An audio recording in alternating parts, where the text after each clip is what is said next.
कसलं पाहुणं तुमचं सगळं एकदमच आलं. घरात साखर नाही आणि चहा कशाचा करायचा? होय.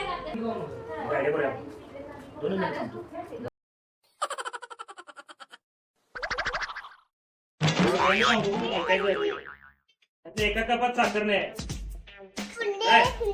एका कपात साखर नाही, ज्याच्या कपात साखर नाही संध्याकाळी जेवण द्यायचं आता. काय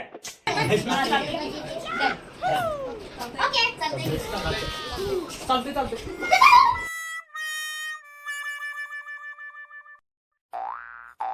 माझ्याकडे चहा आहे साखर. माझ्याकडे चहात साखर आहे. माझ्या पण चार साखर आहे बाबा.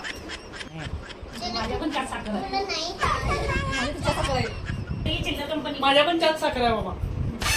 माझ्या चहात पण साखर आहे. काय भारी आयडिया आहे तुमची.